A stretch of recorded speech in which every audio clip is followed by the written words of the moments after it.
పట్టుదల వద్దు, బాగుపడే ఆలోచనలు చేద్దాం. అందుకే అందరినీ కోరుతున్నాను, మీరందరూ కూడా చేయాల్సింది ఎట్టి పరిస్థితుల్లో భూ వివాదాలకు స్వస్తి పలకదాం. నేను చేయాల్సింది నేను చేస్తా, మీరు సహకరించవలసింది సహకరిస్తే శాశ్వత పరిష్కారం చేస్తామని చెప్పి కూడా నేను మీకు తెలియజేస్తున్నా.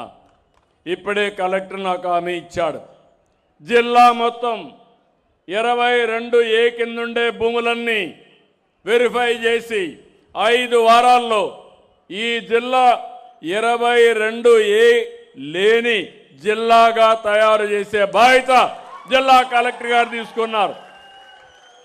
ఇది మొట్టమొదటి జిల్లా అవుతుంది, నేను అభినందిస్తున్నా.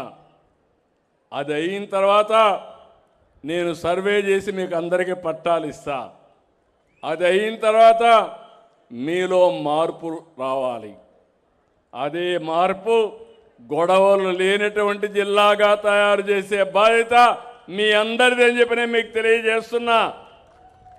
మీకు ఫ్రీగా ఉంటే కొట్లాడుకోకుండా ఇక్కడే నేను ఒకటే మీ అందరికీ హామీ ఇస్తున్నాను, టూరిజం పైన ఎక్కువ ఫోకస్ చేస్తున్నా. Eco tourism, temple tourism, beach టూరిజానికి పోతున్నాం. ఈరోజు నేను సూర్యలంక బీచ్ చూస్తున్నాను. ఆంధ్రప్రదేశ్లోనే కాదు, దేశంలోనే one of the best beach మన బాపట్ల దగ్గర ఉంది. అందరూ గోవాకి వెళ్తున్నారు. రేపు మొత్తం ప్రపంచం అంతా సూర్యలంకకు వస్తుందని మరొక్కసారి మీ అందరికీ విజ్ఞప్తి చేస్తున్నా. క్లీన్ బీచ్ కూడా, సుందరమైన బీచ్. నేను ఎప్పుడో సమైక ఆంధ్రప్రదేశ్లో ముఖ్యమంత్రి నాడు ఫుడ్ ఫార్ వర్క్ కింద తీసుకొచ్చి మ్యాంగ్రోవ్ చెట్లేస్తే మొన్న ఆ ఫోటో చూపిస్తే, ఆ ఫోటో చూస్తే నాకు ఎంత ఆనందం అయిందంటే ఇది మన సూర్యలంకలో ఉందా ఎక్కడుందా అని నేనే ఆలోచించే పరిస్థితి వచ్చాను. అలాంటి బ్యూటిఫికేషన్ ఇక్కడ ఉంది. సూర్యలంక బీచ్ని అభివృద్ధి చేస్తాం. ఇంకో పక్క మీ అందరికీ చెప్తాను, దీనివల్ల ఈ ప్రాంతంలో వ్యవసాయమే కాకుండా టూరిజం అభివృద్ధి అవుతుంది, హోటల్స్ వస్తాయి, అదే మరిగా పర్యాటకులు వస్తారు. దీనివల్ల ఉద్యోగాలు ఎక్కువ వస్తాయి, ఆదాయం పెరిగే పరిస్థితి వస్తుంది. దీన్ని కూడా తీసుకొస్తాం.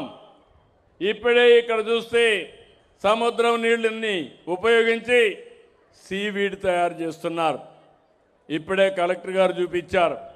ఈ seaweed one of the best seaweed వస్తుందంటే భూమిలో వచ్చే ఆదాయమే కాకుండా సముద్రపు నీరు కూడా ఉపయోగించుకుంటే సీవీడ్ డెవలప్ చేసి అదనపు ఆదాయం వచ్చే పరిస్థితి వస్తుంది. నా ఆలోచన ఎంత సమయమైనా మీ అందరికీ ఏం చేయాలి, ఏం చేస్తే మీ ఆదాయం పెరుగుతుంది, ఏం చేస్తే మీ జీవన ప్రమాణాలు పెరుగుతాయని నేను ఆలోచిస్తున్నాను. అందుకే మళ్ళీ చెప్తున్నా, ఈ సముద్రం దానిపైన ఆధారపడిన వారి